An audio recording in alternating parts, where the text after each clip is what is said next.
Icons on your desktop can be arranged and sorted in different ways. Go to your desktop and right-click.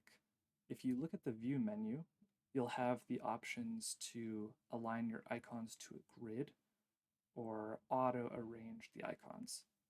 As you can see, with Align Icons to Grid, whenever we move something, it sort of snaps to a location so that it keeps order and keeps everything in a grid.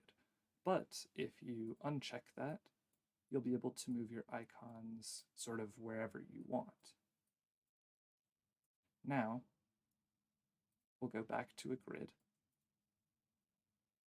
You can choose to auto-arrange your icons, and as you can see, the order of my icons changed, and any new icons that are added to the desktop will be automatically sorted to whatever the computer thinks is best.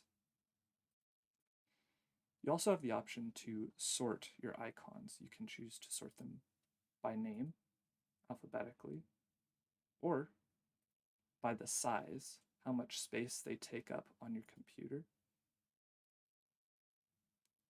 The item type, so folders, for example, or programs, or the date they were last modified.